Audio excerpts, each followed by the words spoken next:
والحجة الثانية شرجل اللهم له الفرج ولعنة الله على أعدائهم أجمعين من الأزل إلى الأبد. اما بعد فقد قال اللہ عز وجل فی کتاب فاطمہ. اب یہ کون سی فاطمہ؟ اس گھر میں ایک نہیں کئی فاطمہ تھیں. معصومین اپنے گھر کی خواتین کے حالات مجمع عام میں بیان کرنا پسند نہیں کرتے تھے. کربلا کا حوالہ تو ایک ایسا حوالہ بن گیا، یہ قیدی بنا کے لے جایا گیا اور یہ کہہ کے لے جایا گیا کہ ساری دنیا نعوذ باللہ نعوذ باللہ نعوذ باللہ اچھی طرح سے ان کا تماشا دیکھے. اور پھر اعلان بھی ساتھ میں کیا جا رہا ہے کہ غور سے دیکھو یہ کون ہے، حاضی سبایا بناتے رسول اللہ، یہ رسول کی بیٹیاں ہیں.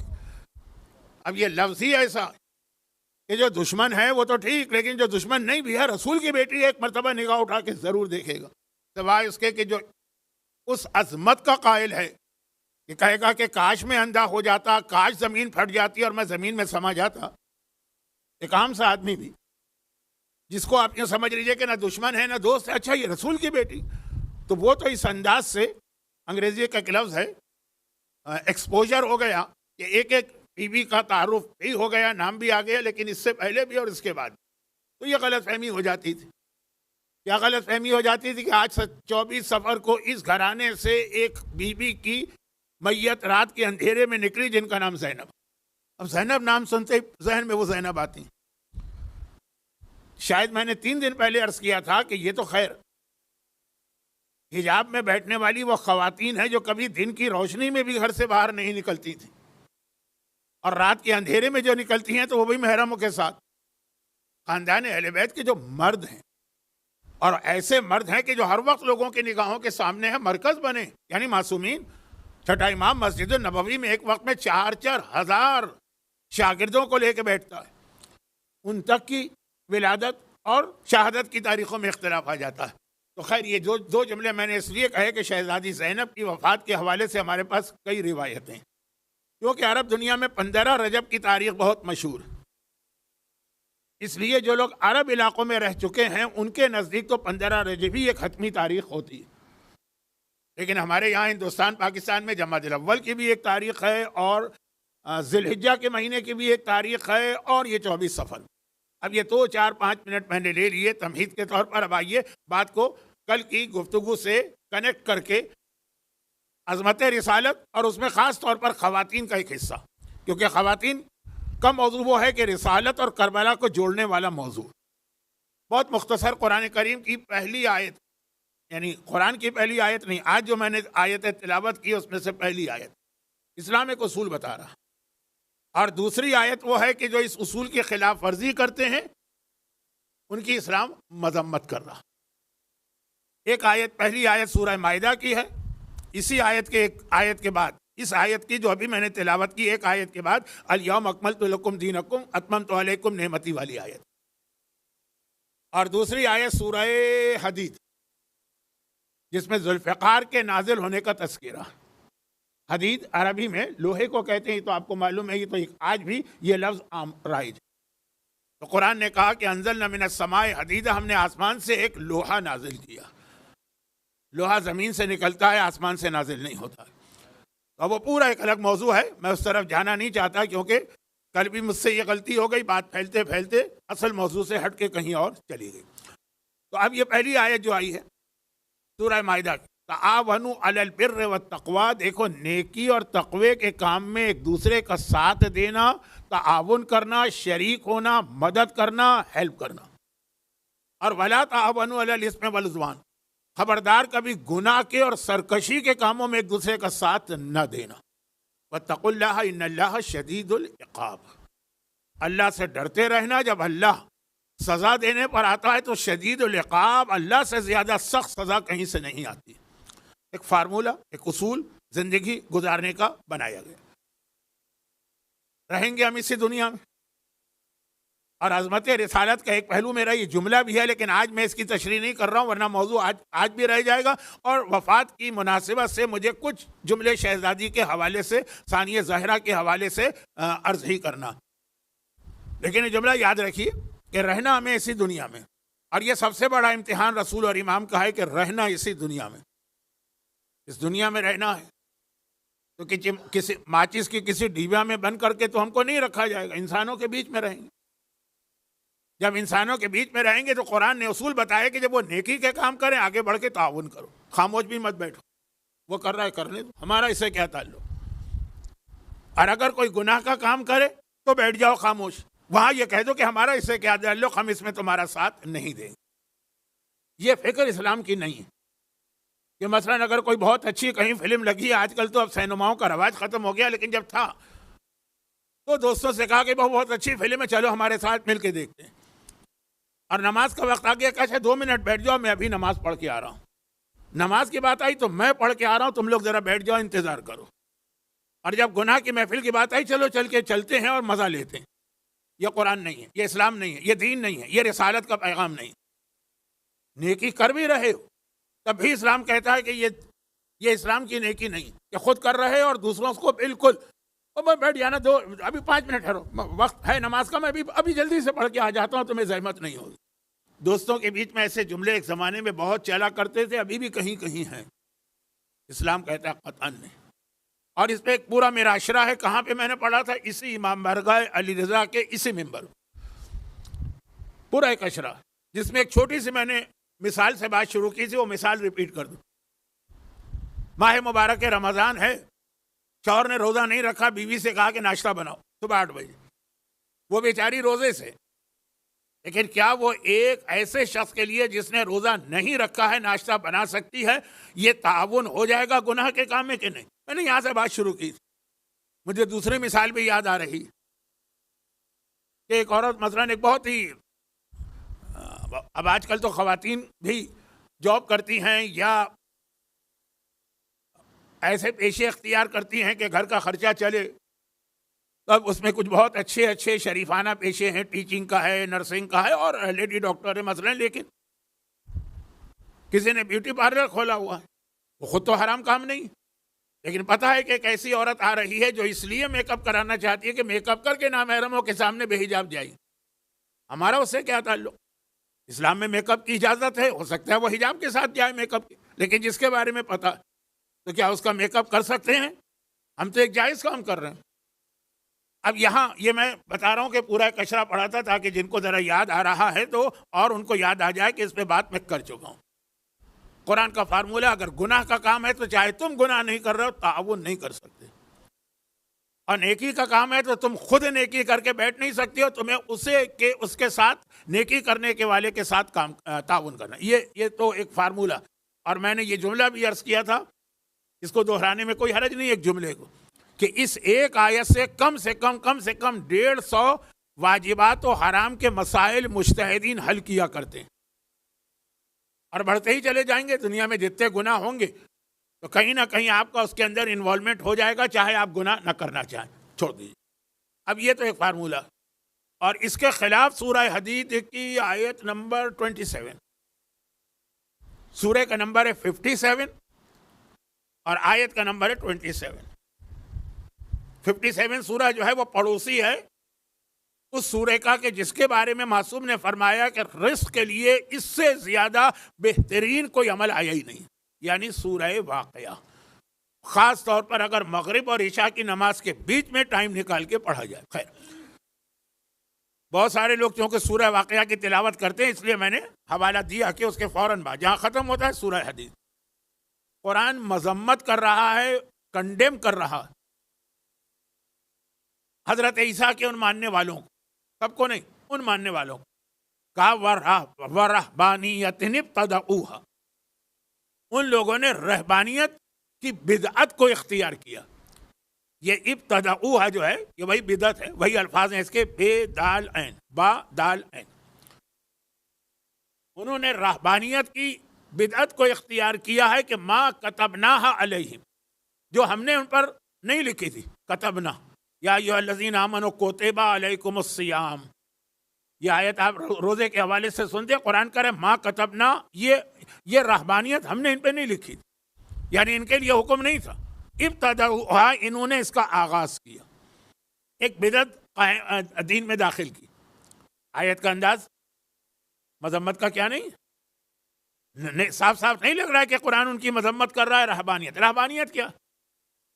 آپ نے کہا کہ میں عاجز آ گیا دنیا والوں سے، میں اللہ کی عبادت کرنا چاہتا ہوں، میں نمازیں پڑھنا چاہتا ہوں، میں روزہ رکھنا چاہتا ہوں، خاتون کہتی ہے میں حجاب کرنا چاہتی ہوں، نوجوان کہتا ہے میں گانے سے بچنا چاہتا ہوں، لیکن عاجز کر دیا مجھے میرے رشتہ داروں نے، میرے دوستوں نے، میرے پڑوسیوں نے۔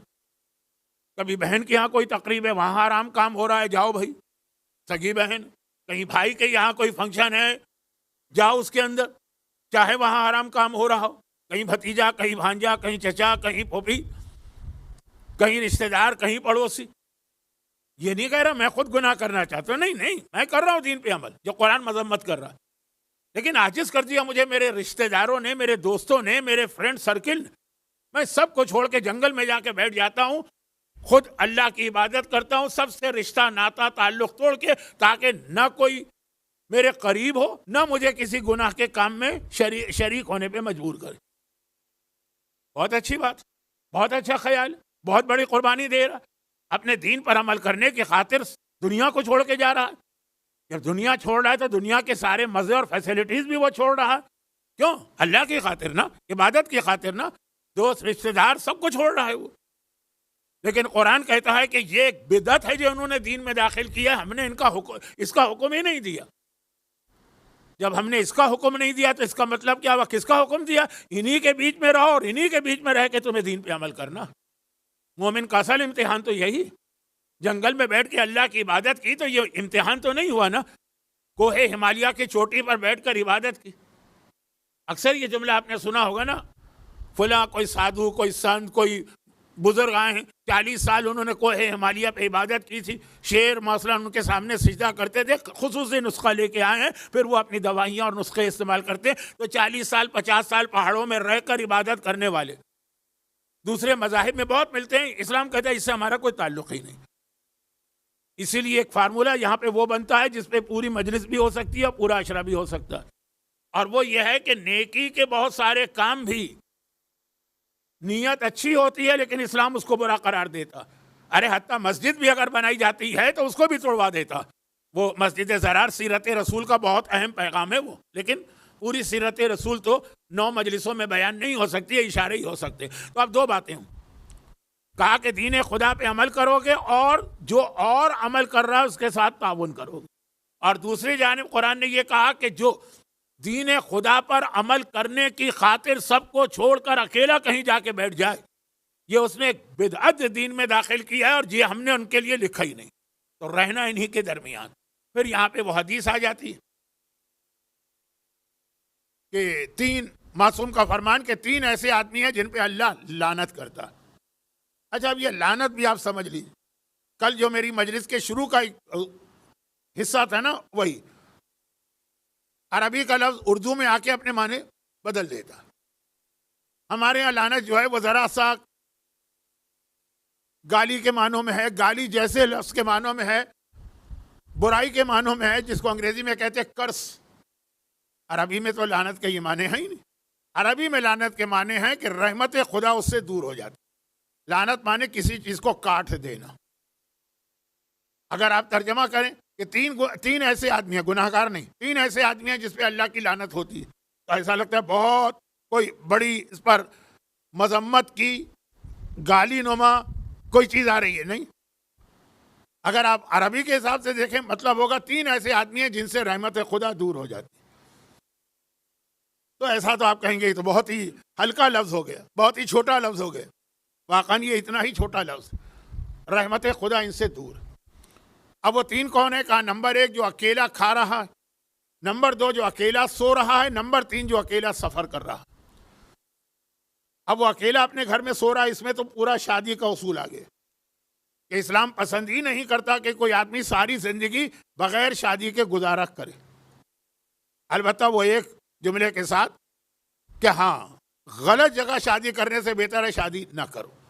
جو ایک جملہ میں نے پہلے عرض کیا تھا نا کہ کبھی کبھی طلاق تو لازم ہو جاتی، وہ ایک بات کا موضوع ہے، کوشش کروں گا کہ آنے والی 6 تقاریر میں بیان کروں، لیکن اکیلا سفر کرنے والا اور اکیلا کھانا والا، ان پر رحمت خدا نہیں، شریک کرو۔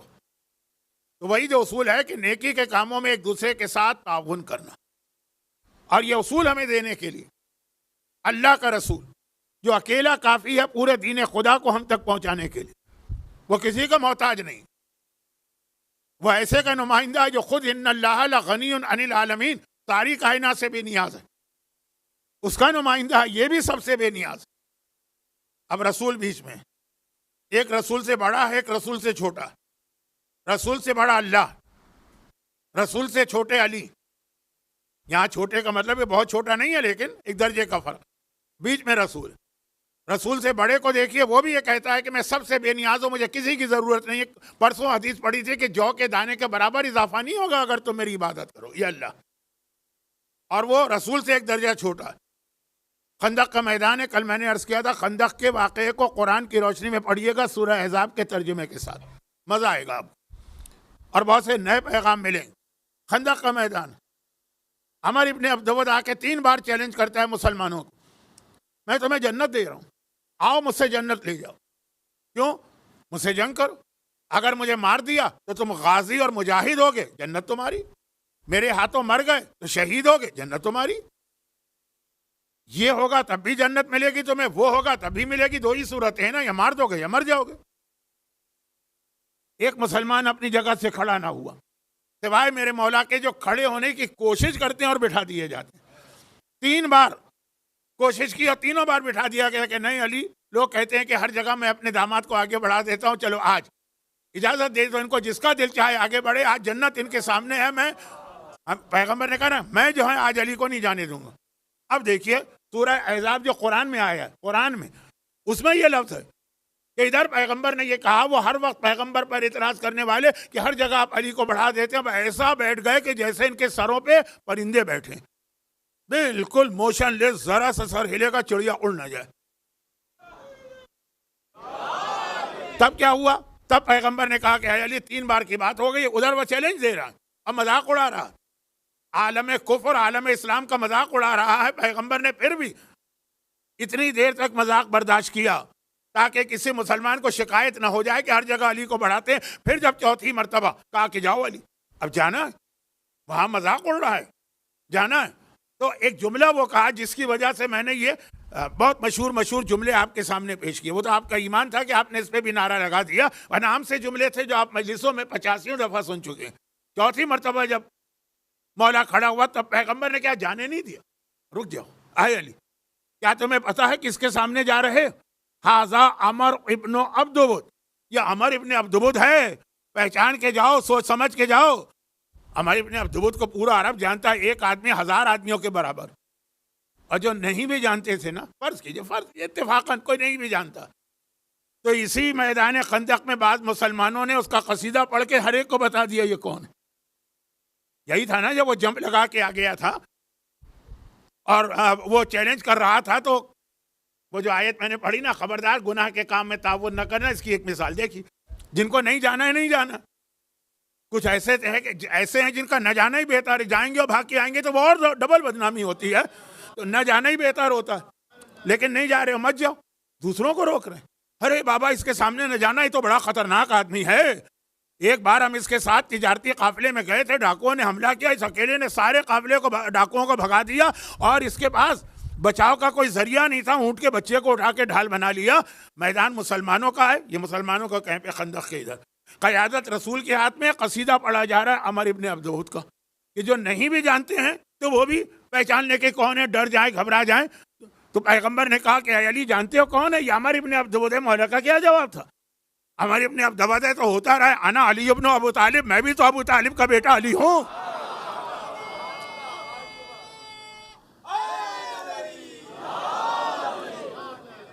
کہنا چاہیے تھا کہ یا رسول اللہ، اچھا یہ اتنا خطرناک ہے تو 2 4 5 سپاہی میرے ساتھ بھیجیے تاکہ میں جنگ کرنے جاؤں، لیکن نہیں، اللہ ساری کائنات سے بے نیاز ہے، اکیلا کافی ہے ساری کائنات کے لیے، تو اس کا ولی جو ہے وہ بھی ساری کائنات سے بے نیاز ہے، وہ اکیلا کافی ہے سب کے لیے۔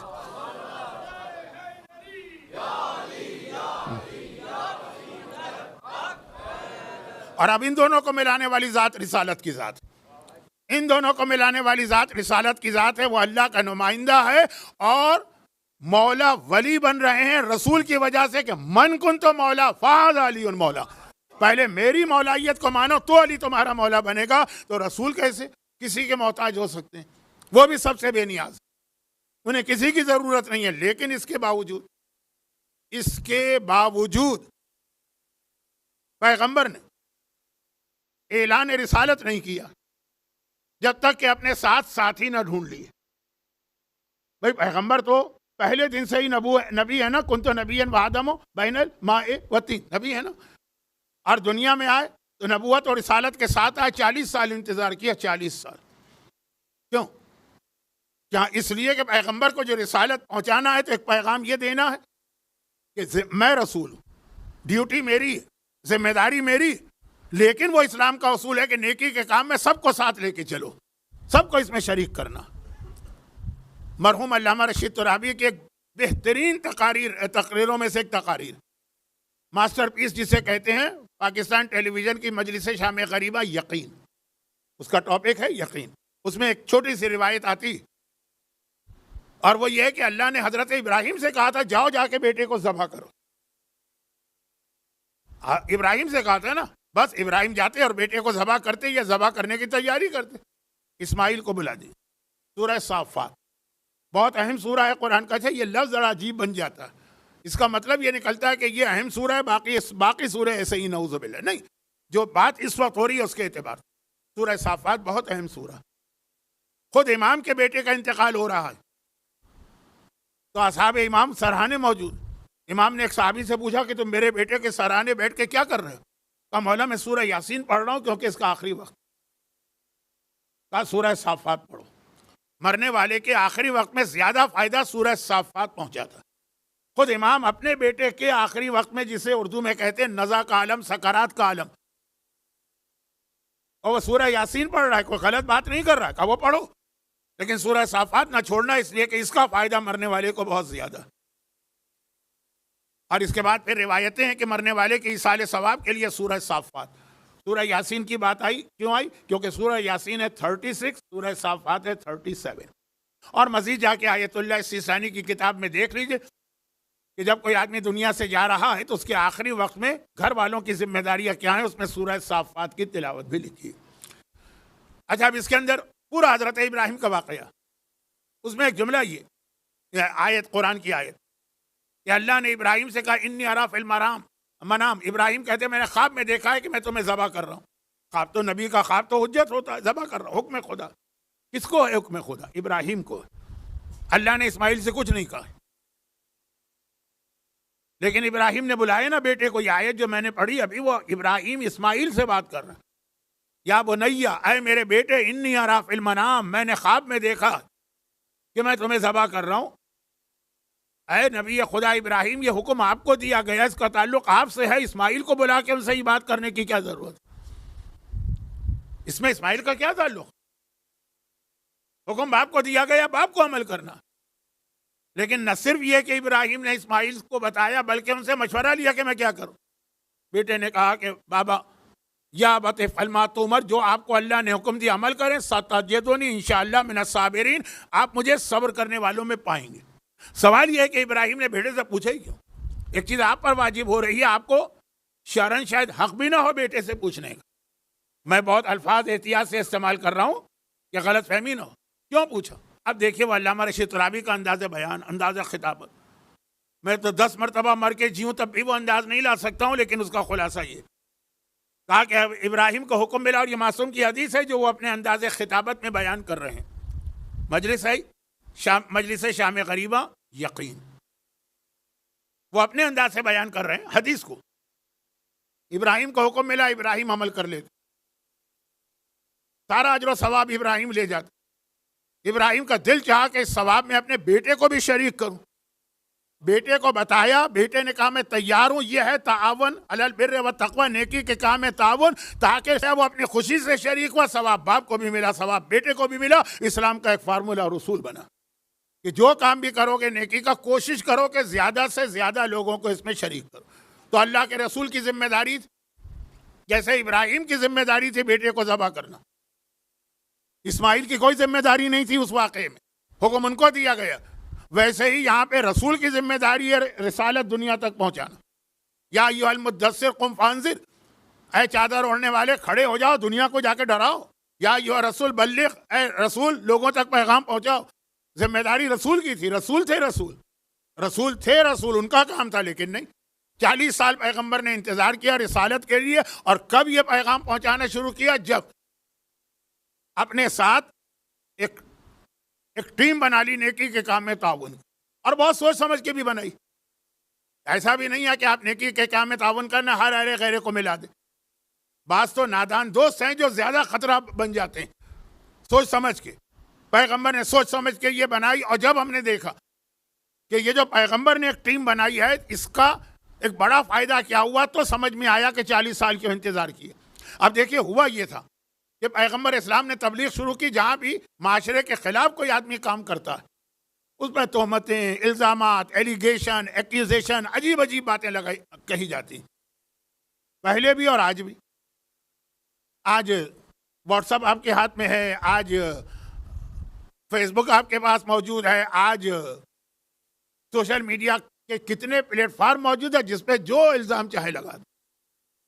اور کوئی اگر ایسی بات کہہ رہا ہے جو عام معاشرے کے خلاف جا رہی ہے، سب ہاتھ دھو کے اس کے پیچھے پڑ جاتے ہیں. اور آج بہت آسان ہو گئے، ایک بچہ بھی گھر میں بیٹھ کے 50 الزامات مرجے وقت پہ بھی لگا دے، کون ہاتھ پکڑنے والا؟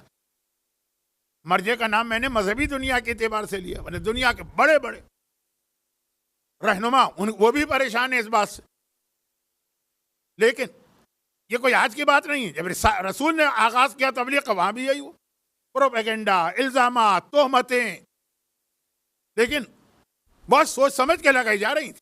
آج کل جو ہمارے یہاں عام لوگ تہمتیں لگاتے ہیں فیس بک کے اوپر یا واٹس ایپ کے اوپر، آپ کو نظر آئے گا کبھی یہ آ جائے گا کہ ارے وہ فلاں مرجے وہ تو اتنے $1,00,000 کسی سے رشوت لے کر فتوے دے رہا ہے. مثلا میں بہت احتیاط سے بھی بات کر رہا ہوں، مراجع کی عزت کا بھی خیال کرتے ہوئے بھی بات کر رہا ہوں. جو ہو رہا ہے وہ بھی تھوڑا سا پیغام پہنچانا.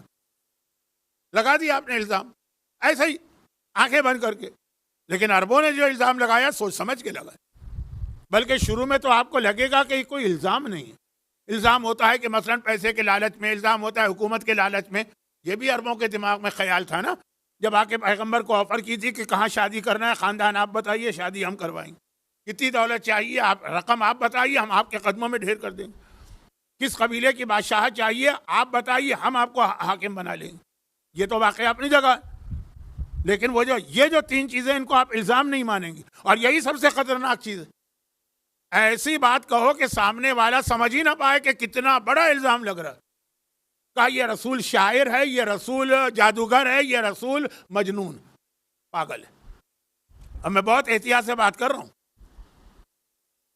جس نے پیغمبر کو شاعر کہا، جس نے پیغمبر کو جادوگر کہا، اسے اللہ نے پھر بھی برداشت کر لیا. جس نے پیغمبر کو مجنون کہا اسے برداشت نہ کر سکا اللہ. یہ شان توحید کے خلاف ہے، برداشت نہ کرنا. یہ محاورتاً. اور کیا نتیجہ اس کا نکلا میں اکثر مجلسوں میں پڑھتا ہوں. آج میرے پاس وقت نہیں، شاید میں کل پڑھوں عظمت رسالت. دیکھیں 3 الزام ایک وقت میں قریش نے لگائے. پہلے 2 کو اللہ نے پھر بھی برداشت کر لیا، تیسرا برداشت نہیں ہوا. جو تمہیں دل چاہے کہو، لیکن میرے نبی کی عقل پہ کبھی اعتراض نہ کرنا. اب فارمولہ بتا دیے، چاہے پیغمبر کی رسالت کے آغاز میں مجنون کہا جائے تب بھی، اور چاہے اختتام پہ کوئی. میں بس اس سے زیادہ کہنا نہیں چاہتا ہوں.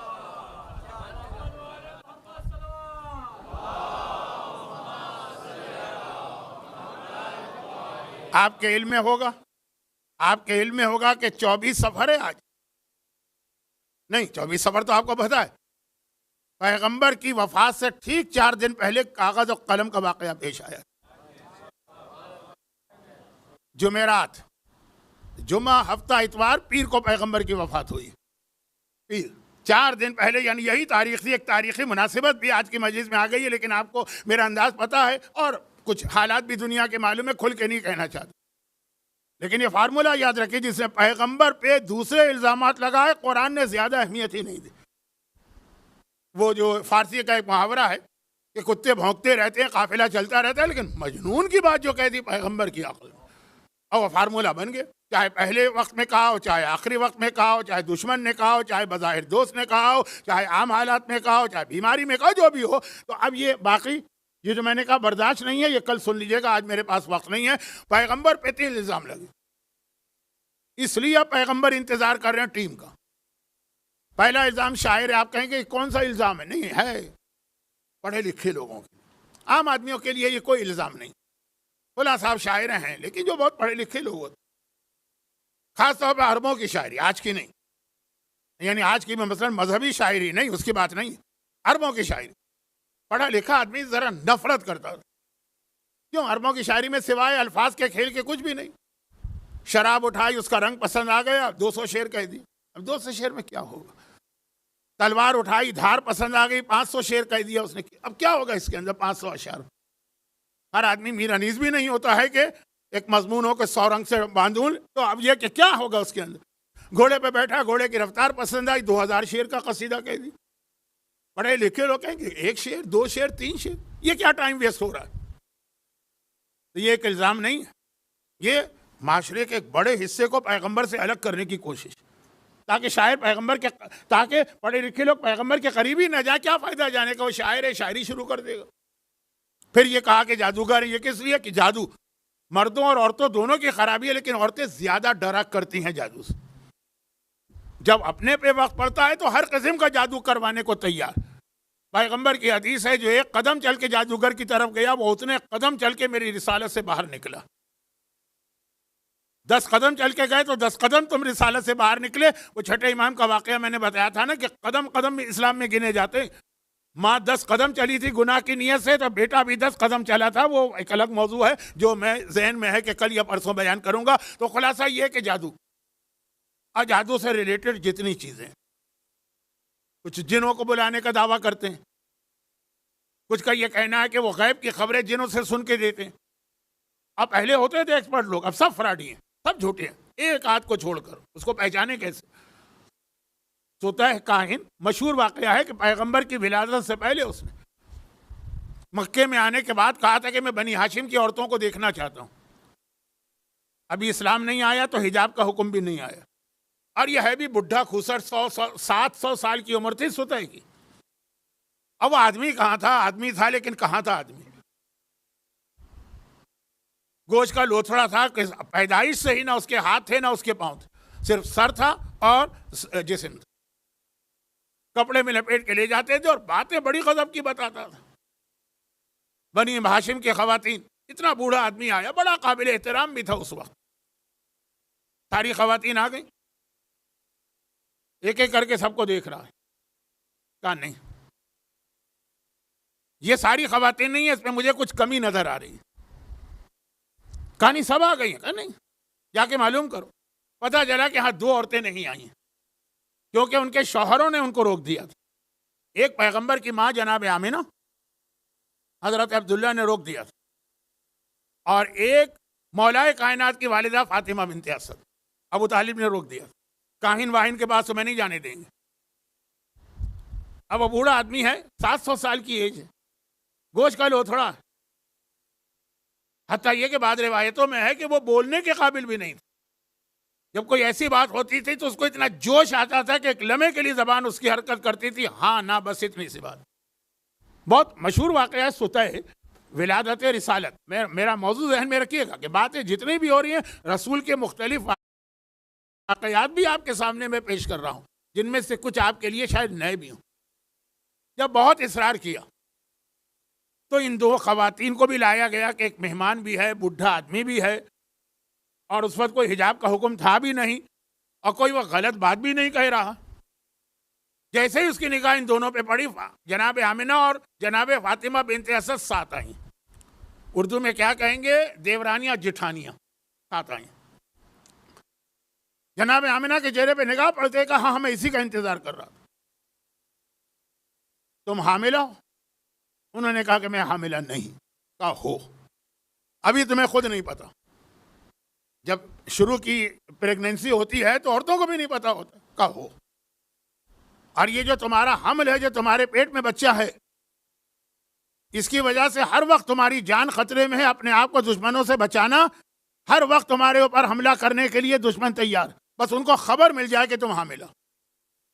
اور پھر آپ واقعات سنتے ہیں کہ کس طرح سے جناب آمنہ پر جب یہ حمل ذرا ظاہر ہو گئے، پریگننسی، مختلف طریقوں سے مختلف لوگوں نے آ کے اٹیک کی. جناب حامنہ پہ کتنے قاتلانہ حملے ہوئے، یہ سیرت رسول کا بہت اہم حصہ ہے. اور جناب فاطمہ بنت اسد پہ نگاہ ڈالی. دو بھائی ہیں نا، عبداللہ اور ابو طالب، ایک کی بیوی ہے حامنہ، ایک کی بیوی ہے فاطمہ بنت اسد، دیورانی اور جیٹھانی.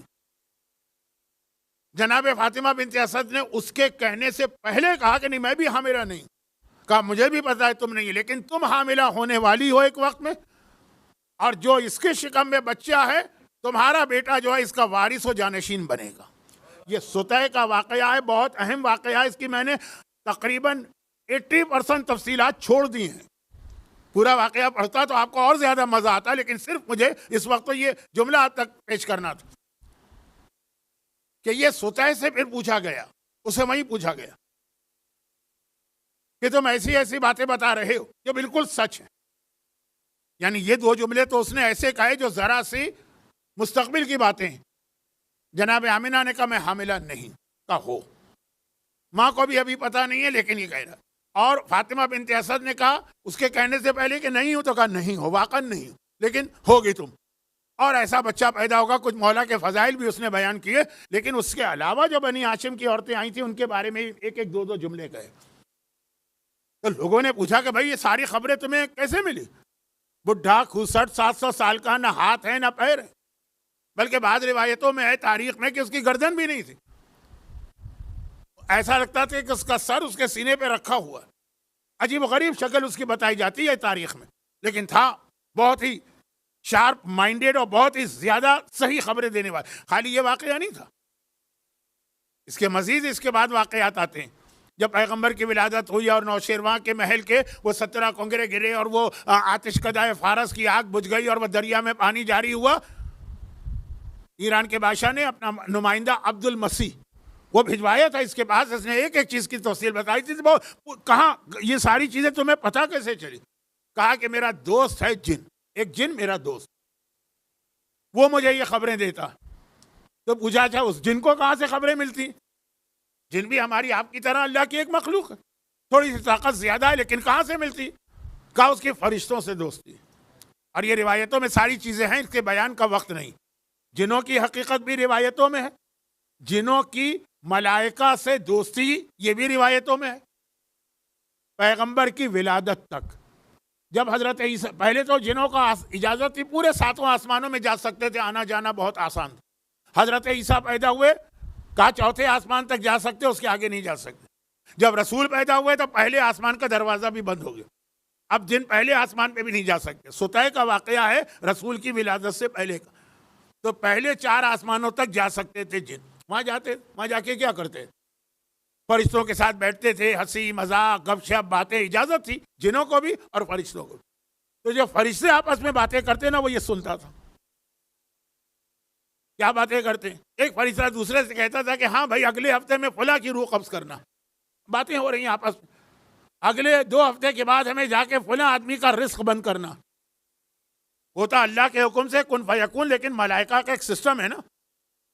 اگلے ہفتے فلاں کے بیٹے کی موت دینا ہے مثلا. اب یہ سب سن رہا بیٹھا ہے وہیں پہ یہ جن، ساری باتیں یاد کر کے آتا. انسانوں میں جو اس کا دوست ہوتا ہے اس کو بتا دیتا ہے، وہ لوگوں کو بتاتا ہے. امام نے کہا اسی لیے یہ سچے بھی ہیں کاہن، اب جھوٹے ہو گئے، کیونکہ خبر جس سے لاتے تھے وہ فرشتے تھے. فرشتے رہتے ہیں آسمانوں پر. جب پہلے آسمان سے بھی ان کا راستہ بند ہو گیا، 17 ربیع الاول کی تاریخ جب رسول پیدا ہوئے، اب یہ خبر نہیں لا سکتے. تو اب اگر یہ جن کو خبر دیتے ہیں وہ اپنے اندازے سے دیتے ہیں، تکے لگا کے دیتے ہیں. لفظ ممبر کے لیے اچھا تو نہیں ہے لیکن تکا یہ ہوتا ہے کہ آپ 10 باتیں بتائیے، 5 صحیح ہوں گی 5 غلط ہوں گی. وہ اپنے دل سے، اس سے پہلے ساری باتیں صحیح ہوتی. کہا میرا دوست ایک جن، اور وہ جو ہے آسمان پہ جاتا ہے، وہاں باتیں سن کے آتا ہے، مجھے بتاتا ہے، میں تمہیں بتا دیتا ہوں. لیکن اب حرام ہو گیا. بات یہاں سے چلی تھی جادوگر، جادو حرام، کہانت حرام. کچھ ایسے لوگ بھی ہوتے ہیں نا جو بچوں کو بٹھا کے تیل میں بیٹا دیکھو کیا نظر آ رہا ہے، جن نظر آ رہا ہے، فلاں چیز بتاؤ، چیز کھو گئی ہے، یہ بتائے گا، یہ سب حرام ہے. لیکن جب پیغمبر کی ولادت ہوئی اس کے بعد سے تو خبریں غلط ہو گئی. عورتیں آج تک یقین کرتی ہیں، آج تک. جب اپنا کوئی مسئلہ پیش آ جائے نا، عورتیں دوڑ دوڑ کے جادوگروں کے پاس بھی جاتی ہیں، جن بنانے والوں کے پاس بھی جاتی ہیں. تو اب یہ آج کی پڑھی لکھی عورت کی بات کر رہا ہوں. تو 1400 سال پہلے کی عرب جاہلیت کی عورت وہ کتنی ضعیف الاعتقاد ہوگی. جادوگر کیوں کہا؟ تاکہ اب عورتیں پیغمبر کا نام سن کے ہی گھبرا جائیں. یہ جادوگر ہے بھائی، اس سے اپنے آپ کو اور اپنے بچوں کو بچاؤ. مشہور واقعہ بھی ہے، سیرت رسول کا حصہ ہے لیکن بہت مشہور، تو پڑھ نہیں رہا ہوں لیکن اشارہ کرنا ضروری. اللہ کے رسول ایک دن اعلان رسالت کے بعد ہجرت سے پہلے مکے کی گلی سے گزر رہے، دیکھا ایک بہت ہی بوڑھی عورت پانی کی مشک اٹھا کے لے جا رہی. جوان آدمی نہیں اٹھا سکتا پانی کی مشک، بہت طاقت چاہیے. عورت، اور پھر عورت بھی اتنی بوڑھی عورت. آپ ایک 10 لیٹر کا یا 15 لیٹر کا کین اٹھانے کی کوشش کریں. بہت جوان صحت مند شاید اٹھا بھی لے لیکن ہانپ ہانپ کے اٹھائیں. پیغمبر کو اس عورت کو دیکھا، رک گئے اور اس کے قریب گئے، کہا کہ آئیے میں آپ کی مدد کروں. یہ ہے نیکی کے کام میں تعاون. اس کے گھر تک پانی پہنچا دی. دیکھیے اس کے گھر میں کوئی مرد بھی نہیں تھا، کوئی عورت بھی نہیں تھی. جوان عورت ہوتی تو کیا اس بڑھیا کو 70 سال کی عمر میں پانی اٹھانے کی زحمت برداشت کرنا ہوتا؟ یہ پانی کے یہاں پہ مثلا یہ کریٹ رکھیں بوتلوں کے، آپ 5 کریٹ ایک ساتھ اٹھانے کی کوشش کریں انتظامیہ سے پوچھ کر. شرعاً آپ کو حق نہیں ہاتھ لگانے کا، لیکن وہ الگ چیز ہے. تو میں مثال کہہ رہا تھا. کہا بیٹا تو نے میری اتنی خدمت کی اس شہر کے اندر جہاں میرے جاننے والے بھی کوئی نہیں آتا. میں چاہتی ہوں تم نیک ہو تو نیک رہو. تو میں ایک مشورہ دینا چاہتی ہوں. اب ٹھیک ہے، یہ بوڑھی عورت، اس کو پتہ ہی نہیں رسول کون ہے. تو اگر جملہ وہ کہہ رہی ہے سمجھ میں آتا ہے. یہاں تو ایسے ایسے لوگ پیدا ہوئے ہیں کہ جو امام کو بھی مشورے دیتے ہیں، ہے نا. وہ آیا نہیں تو وہ آدمی مولا کے پاس، یا ابوالحسن میں آپ کا چاہنے والا ہوں، بہت محبت کرتا ہوں اور بہت ڈرتا ہوں کہ کہیں آپ کی توہین نہ ہو جائے. اب ذرا بڑی بے ڈھب قسم کی تمیز باندھ رہا ہے، بڑی خطرناک قسم کی، کہ کوئی ایسی بات کہنے والا. بڑی محبت کرتا ہوں، میں نہیں چاہتا کہ آپ کی انسلٹ اور آپ کی توہین. مولا مسکرا کے اچھا تو ٹھیک ہے، تو کیا کہنا کیا جاتا ہے؟ کہا مولا لوگ آپ سے سوال کرتے ہیں کوئی بھی، زمین کا، آسمان کا، چاند کا، سورج کا، جمادات کا، نباتات کا، تاریخ کا، مستقبل کا، سائنس کا، جغرافیہ کا، فوراً جواب دے دیں. میرا دل ڈرتا رہتا ہے کہ آپ اتنی جلدی جواب دے رہے، کہیں جواب میں کوئی غلطی نہ ہو جائے. تو ذرا تھوڑا ایک آدھ لمحے ٹھہر کے جواب دیا کریں نا، ذرا جواب سوچ کر سمجھ کر. تو آپ کو یاد ہے واقعہ، کوئی میں نیا کو تھوڑی پڑھ رہا ہوں، سینکڑوں دفعہ کا سنا ہوا واقعہ. کہا کہ یہ بتا دے تیرے ہاتھ میں کتنی انگلیاں؟ یا ابوالحسن 10 انگلیاں. رکا بھی نہیں، سوچا بھی نہیں، غور بھی نہیں کیا، شاید غلطی کر جاتا، شاید دھوکہ کھا جاتا. ہنس کے کہا یا ابوالحسن کیا مذاق کر رہے ہیں آپ؟ جو چیزیں ہر وقت میری آنکھوں کے سامنے ہیں اس میں کہاں غلطی کر سکتا ہوں؟ علی نے کہا جیسے تیری 10 انگلیاں ہر وقت تیری آنکھوں کے سامنے، پوری کائنات ہر وقت علی کی آنکھوں کے سامنے.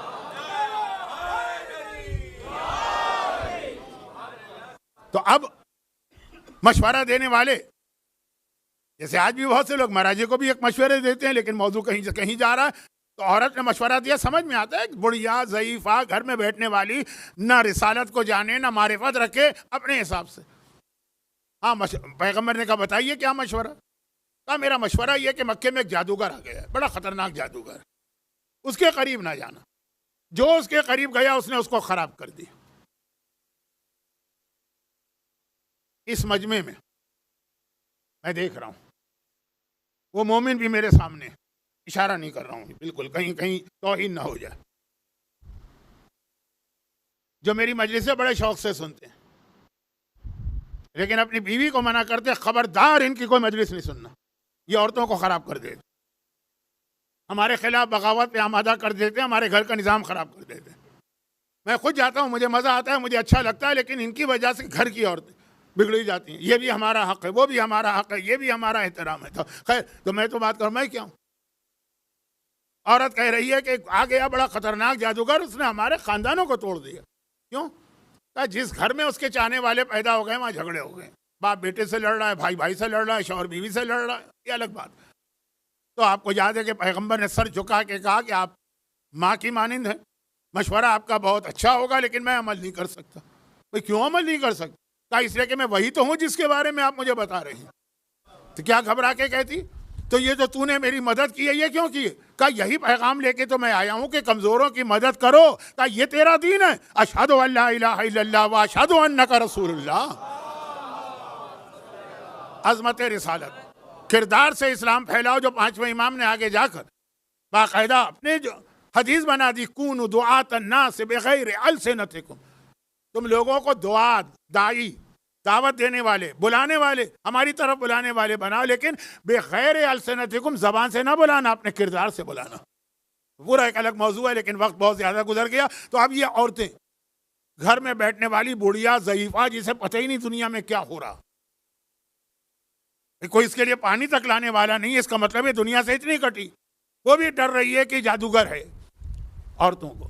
اور پھر کہا پاگل ہے. پاگل تو آپ کو پتا ہے نا، ہم اور آپ رحم کھاتے ہیں، بچے مذاق اڑاتے ہیں. بچوں کو بتا دیجئے کہ فلاں آدمی پاگل ہے.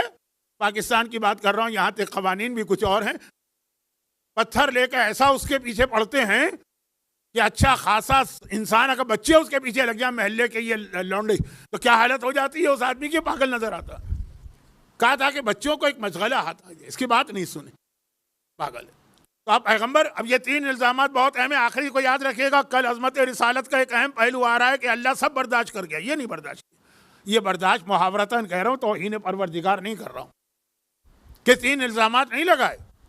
تین اہم ترین معاشرے کے گروپس کو پیغمبر سے دور کر دیا، کیونکہ پیغمبر کا کلام سنو گے تو بدل جاؤ گے. اسود ابن زرارہ کا واقعہ اسی ممبر پہ میں 3 دفعہ پڑھ چکا ہوں. دور سے ہی پیغمبر کا کلام سنا اور کیسے بدل گئے، کتنے دشمن تھے، قریب نہ آنے دو. تو پیغمبر نے جو ہمیں اصول دیا تھا، تعاونوا علی البر والتقوی، نیکی کے کام میں تعاون کرو، خود بھی اس پہ عمل کیا. ایک ٹیم بنائی، ان کو لے کر رسالت کو آگے چلاؤں گا، جبکہ میں اکیلا بھی کافی ہوں پیغام میں رسالت پہنچانے کے لیے، لیکن ٹیم بناؤں گا. اور اس ٹیم کا ایک فائدہ یہ ہوگا کہ تم نے مجھے شاعر کہا تاکہ ذرا پڑھے لکھے سمجھدار قسم کے عقل مند لوگ میری بات نہ سنیں. تو میری ٹیم میں سب سے پہلا نام ابو طالب کا ہوگا، کہ دنیا دیکھ کر کہے کہ جب ابو طالب جیسا عقل مند، مدبر، انٹلیکچوئل، سمجھدار آدمی محمد کا ساتھ دے رہا ہے تو اس کا مطلب یہ کہ محمد شاعر نہیں ہے، رسول برحق ہیں. تو میں نے کہا کہ میں جادوگر ہوں، تاکہ عورتیں میرا کلام نہ سنیں بلکہ مجھ سے دور رہیں، خود بھی دور رہیں، اولاد کا بھی دور کرو. تو میں اس وقت تک تبلیغ نہیں کروں گا جب تک کہ میری بیوی خدیجہ میری ٹیم میں شامل نہ ہو، کہ عورتیں دیکھ کر کہے کہ اگر یہ جادوگر ہوتا تو خدیجہ جیسے خاتون کا بھی ساتھ نہ دیتی. تم نے مجھے مجنون کہا تاکہ بچے میرا کلام نہ سنے اور کہیں یہ پاگل ہے. میں اس وقت تک تبلیغ نہیں کروں گا جب تک کہ میرا 10 سال کا بھائی علی ابن ابی طالب رسالت میں میرا شریک نہ ہو.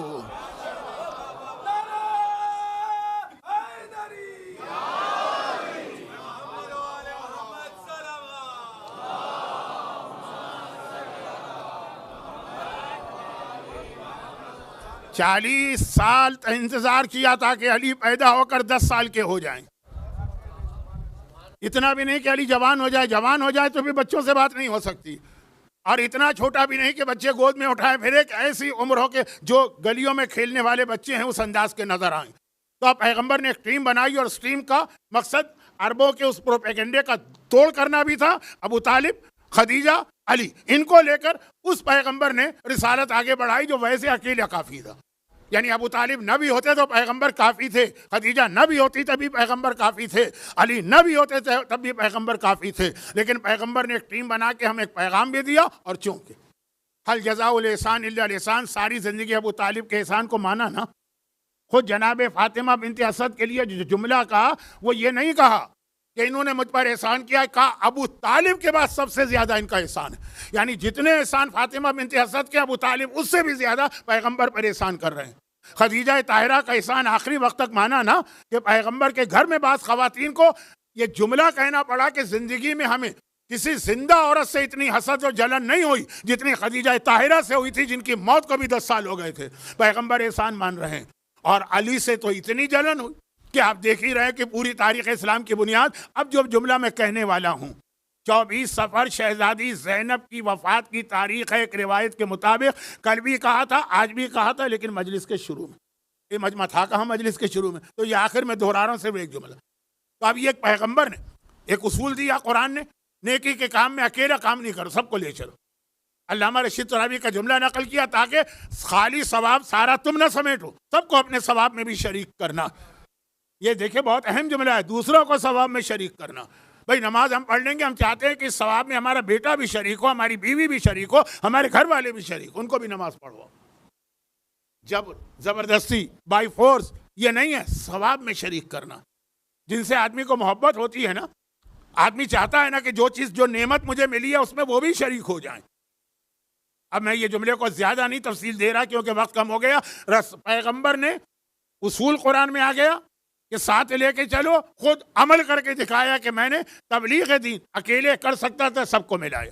تو جب اسلام پھیلایا گیا تو ٹیم بنائی گئی، اور جب اسلام حسین نے بچایا تو وہاں بھی اکیلے حسین کافی تھے، لیکن ایک ٹیم کو بنا کے چلے جس میں بزرگ بھی ہیں، حبیب ابن مظاہر اور مسلم ابن اوسجا اور بریر حمدانی جیسے، جس میں جوان بھی ہیں، جس میں عورتیں بھی ہیں، جس میں بچے بھی ہیں. وہاں رسول نے مردوں کو لیا، عورتوں کو لیا، بچوں کو لیا. مباہلے کے میدان میں رسول نے مردوں کو لیا، عورتوں کو لیا، بچوں کو لیا. اور کربلا کے میدان میں حسین نے مردوں کو لیا، حسین نے عورتوں کو لیا، حسین نے بچوں کو لیا. یہ سب حسین کے جہاد کے اندر اکیلا حسین کافی تھا، کوئی نہ ہوتا حسین کے ساتھ. خالی میرا مظلوم آقا اکیلا کربلا کے میدان میں جاتا، یہ یزیدیت کو وہی شکست دیتا جو اس پوری ٹیم نے دی ہے. لیکن ایک تو اسلام کا اصول بتایا کہ سب کو لے کے چلنا ہے، دوسرا یہ بتایا کہ ان میں سے ہر ایک کی کتنی اہمیت ہے. خاص طور پر ان کی اہمیت کتنی ہے جن کو ہم اہمیت دیتے ہی نہیں، یعنی بچے اور عورتیں. کئی بار وقت کم ہے تو جلدی میں جا رہا ہوں منزل مصائب پر. کئی بار کربلا کے سفر کے دوران پہلے تو حسین کو لوگوں نے روکنے کی کوشش کی. مجھے عام لوگوں سے کیا تعلق؟ وہ لوگ جو حسین کے وفادار تھے، جو حسین سے محبت کرتے تھے، جو حسین کے بزرگوں میں آتے ہیں، جو مخلص تھے اور خلوص والا مشورہ دے رہے تھے. عبداللہ ابن عباس مولا کے صحابی، یعنی ایک طرح سے حسین کے چچا کا اسٹیٹس رکھتے ہیں، رشتہ بھی وہی ہے. عبداللہ ابن جعفر طیار جناب زینب کبریٰ کے شوہر، حسین کے بہنوئی، لیکن عمر میں حسین سے زیادہ. اور بھی بہت سارے، یعنی مخلص لوگوں کی بات کر رہا ہوں. انہوں نے پہلے تو حسین کو روکنے کی کوشش کی. سب نے ایک ہی جملہ کہا کہ آپ کے بابا نے کوفے میں 4 سال حکومت کی ہے تو ہم عصمت علی کے ساتھ کوفے میں تھے. ہمیں پتا ہے کہ جو لوگ دعوت دے کے بلا رہے ہیں وہ کیسا بے وفاؤں کا شہر ہے. کوفہ بے وفاؤں کا شہر. آج کل بعض لوگ اس زمانے کے کوفیوں کی سپورٹ کرتے ہیں کہ غلط الزام لگا ہے. نہیں، غلط نہیں لگا. ہاں ان میں اچھے لوگ تھے، لیکن سارے کوفے والوں کو آپ کہنے کہ جو بہت اچھے لوگ تھے، یہ جھوٹا الزام ہے. ضرورت نہیں ہے آپ کو کوفے والوں کا فیور کرنے کی. خیر، تو میں آتا ہوں. سب نے یہ کہا کہ ہم دیکھے ہوئے 4 سال کوفے والوں نے کیا کیا مولا کے ساتھ، وہاں نہ جاؤ. اچھا ٹھیک ہے، مشہور روایتیں. میں تو جلدی سے ایک آخری جملہ کہنا چاہتا ہوں. پھر سب نے ایک ہی بات کہی اس کے بعد، چلو حسین، کیونکہ آقا نے کہا کہ آپ کا مشورہ اپنی جگہ، لیکن میں امام وقت ہوں، حکم خدا کے مطابق عمل کر رہا ہوں. میرے نانا نے مجھ سے ایک وعدہ لیا تھا، اس کو پورا کر رہا ہوں. ٹھیک ہے، بات ختم، چیپٹر کلوز.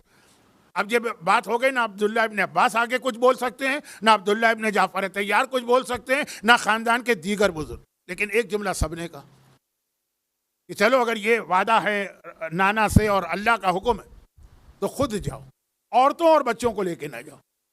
ایسے سفر کے اندر، ایسے غداروں کے شہر میں. اب حسین نے جو جواب دیا وہ بھی مختصر آپ کو پتا ہے کہ حسین کا جواب یہ تھا کہ میں جس جہاد میں جا رہا ہوں اس میں کامیابی ہو ہی نہیں سکتی جب تک یہ عورتیں اور بچے میرے ساتھ نہ ہوں. یہ حسین کا جواب. یہ جہاد جو ہے نا، خالی یہ عباس کے نیزے اور اکبر کی تلوار سے فتح نہیں ہوگا. اس کے لیے زینب کی چادر اور سکینہ کے تماچے بھی چاہیے. سب کو حسین نے یہی جواب دیا. دیکھیں ان لوگوں نے بات بھی ایک طرح سے صحیح کہی. آپ کسی ایسی خطرناک جگہ پہ جائیں، کہیں گے بھئی عورتوں کو لے کے نہ جاؤ، پہلے خود جاؤ دیکھو. بلکہ میں نے تو یہاں تک دیکھا کہ لوگوں کو اچھے جاب آفر ہوتی ہے، جاب ملتے ہیں، کہیں نئی ملازمت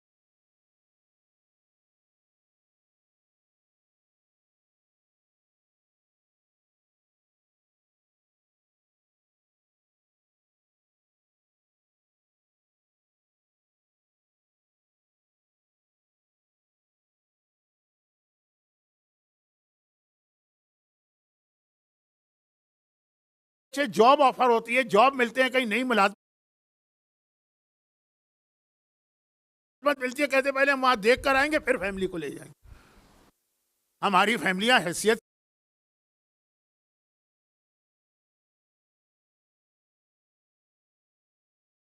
کیا رکھتی ہیں ان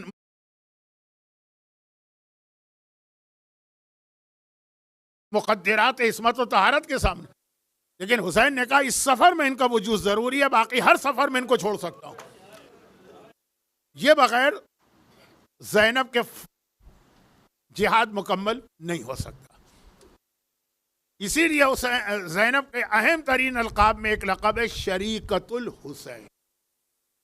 بات مجلس شروع ہوئی تھی سورہ مائدہ کی آیت سے کہ نیکی کے کام میں شریک ہونا، درمیان میں بات پہنچی کہ رسول جیسی عظیم ذات نے بھی شرکت لی، شریک بنایا ابو طالب و خدیجہ کو، خدیجہ خاص طور پہ خدیجہ میں نے کیوں کہا؟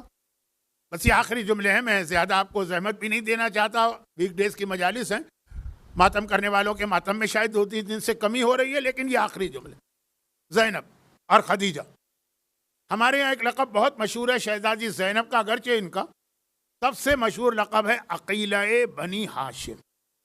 یہ بہت اہم لقب، عقیلہ، ساری دنیا کے اس پروپیگنڈے کا جواب کہ اسلام نے عورت کو حقیر بنا کے رکھا ہے، اور ہمارے یہاں کچھ لوگ ایسی بات کہتے بھی ہیں نا، عورت کی عقل گدی میں ہوتی ہے، عورت کی عقل ایڑی میں ہوتی ہے، عورت یہ عورت وہ۔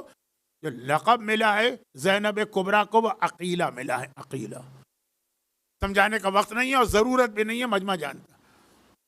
شہزادی زینب کا دوسرا مشہور ترین لقب ہے شریکت الحسین، کہ جہاد کربلا سمجھ میں نہیں آتا جب تک کہ یہ نہ سمجھے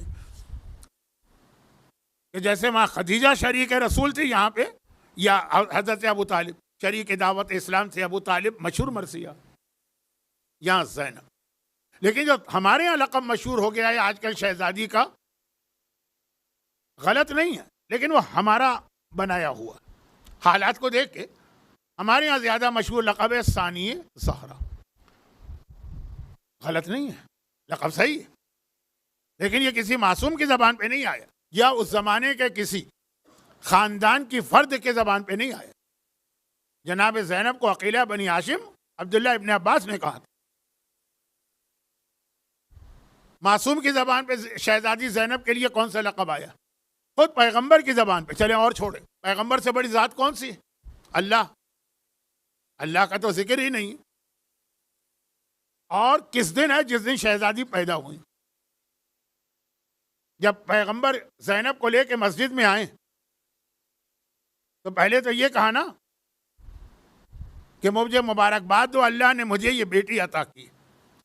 ان سب لوگوں کے لیے ایک پیغام تھا جو قرآن کے سورہ مجھے یاد نہیں ہے، سورہ کہف ہی ہے شاید، یا سورہ انبیاء، ظل وجہ مسودہ۔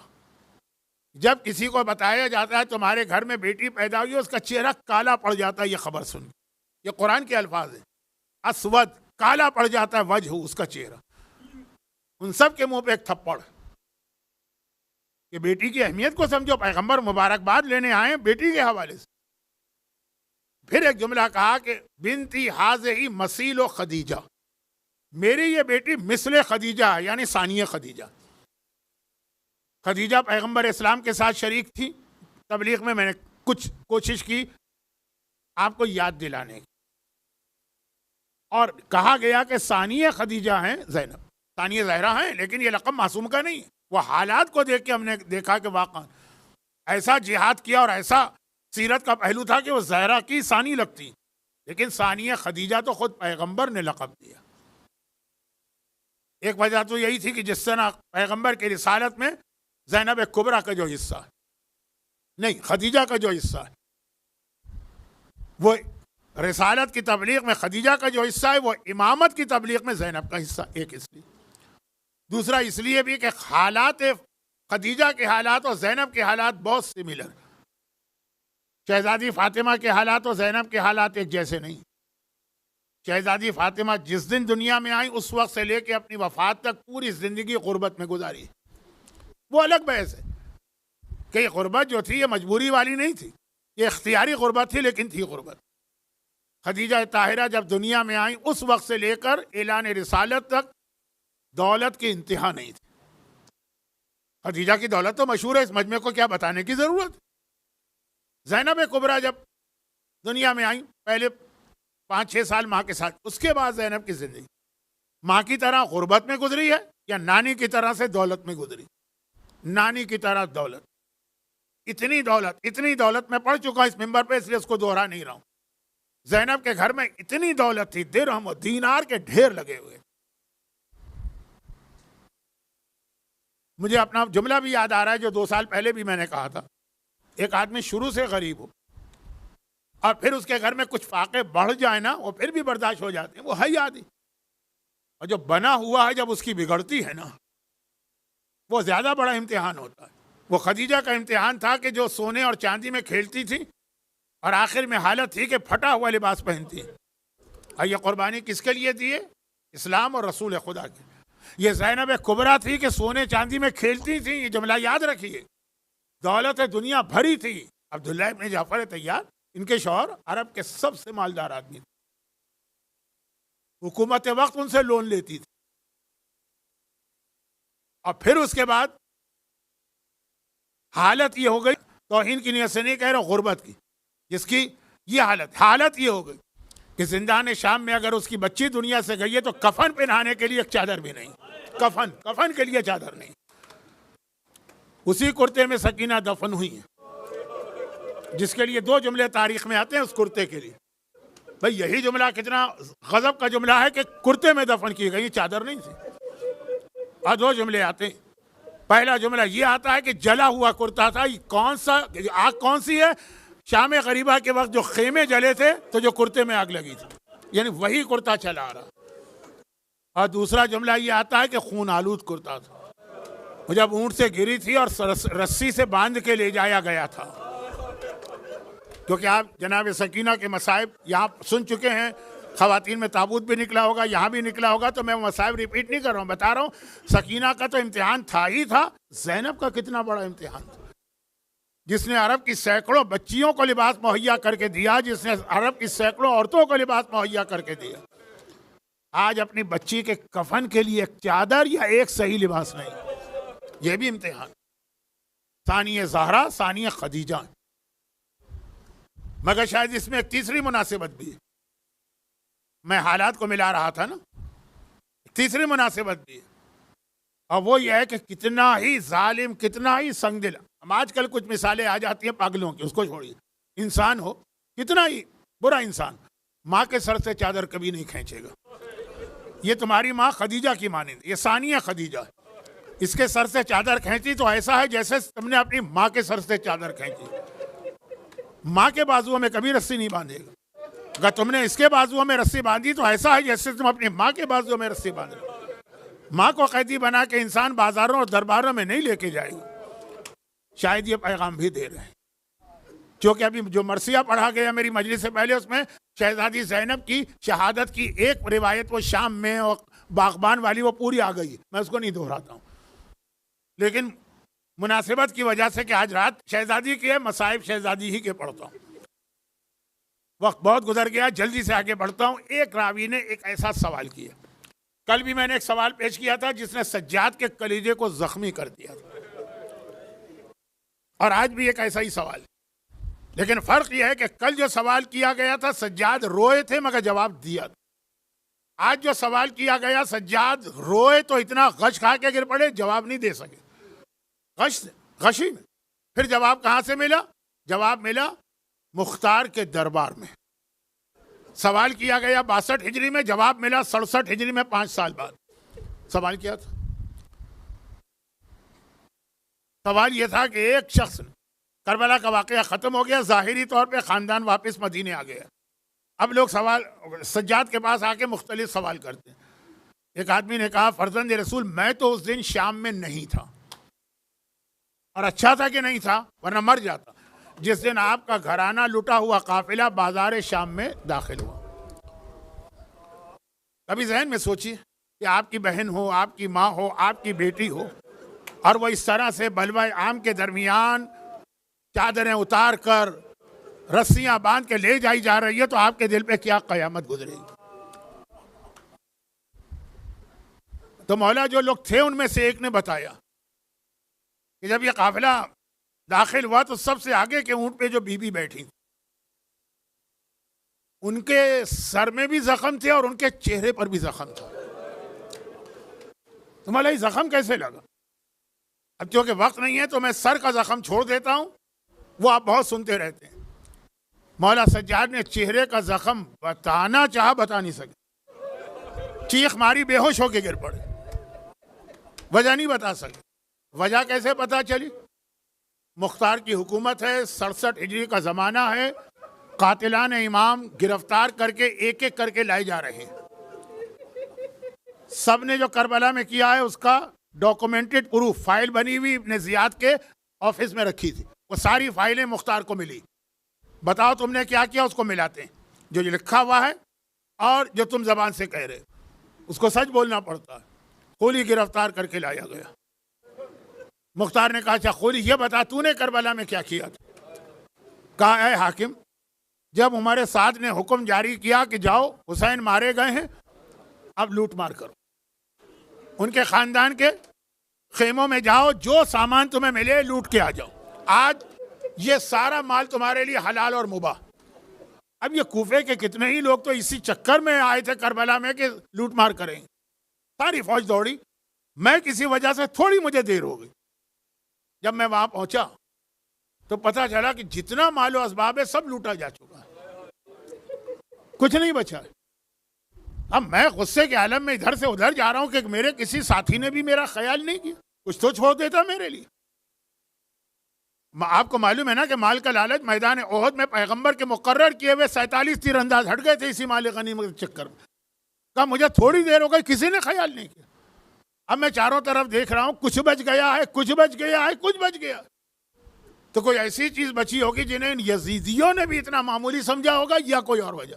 میں نے دیکھا ہاں خیمے تو جل چکے تھے، خیمے جلائے تھے ان لوگوں نے، ایک چادر یا نرم سی چادر اور بستر ہے، اس پہ ایک جوان لیٹا ہے جو بخار کی شدت سے تڑپ رہا ہے۔ اس بیمار جوان کی حالت دیکھ کر کسی یزیدی کی بھی ہمت نہیں ہو رہی ہے، دل نہیں چاہ رہا کہ یہ اس کے نیچے سے چادر کھینچے۔ میں نے سوچا یہ اس کے جملے کہہ رہا ہوں کہ ہوگا یہ بیمار، میں اپنا نقصان کیوں کروں، اتنا مجھے مل رہا یہی لے لو۔ میں نے چادر کو اس کے نیچے سے کھینچا۔ اچھا مجھے جلدی ہے نا کہ اگر کوئی اور بچی ہوئی چیز ہے وہ بھی نہ چلی جائے، تو میں نے انتظار بھی نہیں کیا کہ جوان کو اٹھا کے ایک طرف رکھتا، اس طرح چادر کھینچی کہ وہ بیمار وہاں سے اچھل کے منہ کے بھل زمین کربلا پہ گرا، چادر سمیٹ کے میں آگے بڑھا۔ مختار کے دربار میں جو کوہرام بپا ہو گیا تھا، صاحبان ایمان اگر کبھی تصور کریں تو سن نہیں سکتے یہ مسائل۔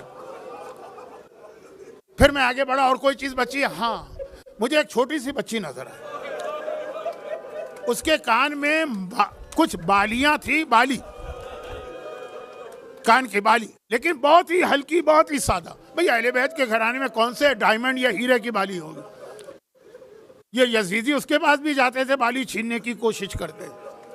وہ دونوں ہاتھوں سے کان چھپا لیتی تھی اور کہتی تھی یہ میرے بابا نے عید کے دن مجھے تحفہ دیا، بابا تو نہ رہا، اس کا تحفہ میرے پاس رہنے دے۔ چنانچہ وہ یزیدی بھی آگے بڑھ جاتے تھے کہ ایک تو بچی کی فریاد، پھر اتنی معمولی بالی۔ میں نے سوچا میں اپنا نقصان کیوں کروں، کچھ اور نہیں مل رہا، یہی بالی لو۔ میں آگے بڑھا، میں نے بالی پر ہاتھ ڈالا، بالی کھولنا چاہی، بچی نے بالی کو چھپانا چاہا۔ میں نے دل میں سوچا یہ بچی تو میرا وقت ضائع کر رہی ہے، بالی کھولنے کا وقت نہیں ہے۔ میں نے دونوں بالیاں کھینچ کے اتاری، بچی کے دونوں کان کٹ گئے، خون جاری ہوا، بالیاں میرے پاس آ گئی۔ اور کچھ بچا ہے، اور کچھ بچا ہے؟ مختار کے دربار میں خولی بتا رہا ہے اور سجاد کے سوال کا جواب اب آ رہا۔ کہا میں نے دیکھا کہ اور اب کچھ نہیں بچا ہے۔ ہاں زینب کبریٰ، ثانیہ زہرا، مسیح خدیجہ، عقیلہ بنی ہاشم۔ دیکھیں زینب، یہ ظالم بھی ایک ہیبت ہے زینب کی، ایک روب ہے زینب کا، ایک جلالت ہے زینب کی، ایک شان ہے زینب کی۔ دربار مختار کا ایک اور واقعہ یاد کیجئے، میں نہیں پڑھ رہا ہوں، وقت نہیں۔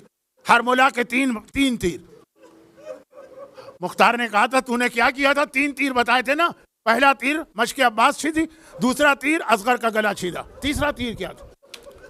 کہا کہ میدان کربلا میں عمر سعد میرے پاس آیا اور کہا کہ اے ہرملا، حسین زخمی ہیں، حسین گھوڑے زلجنا پہ ڈگمگا رہے ہیں زخموں سے چور چور، لیکن جب تک زلجنا پر ہے میرا کوئی سپاہی قریب نہیں جائے گا۔ ایک ہیبت ہے حسین کی، ایک جلال ہے حسین کا، ایک شان ہے حسین کی، کسی طرح حسین کو زلجنا سے گرا دے پھر میری فوج قریب جائے گی۔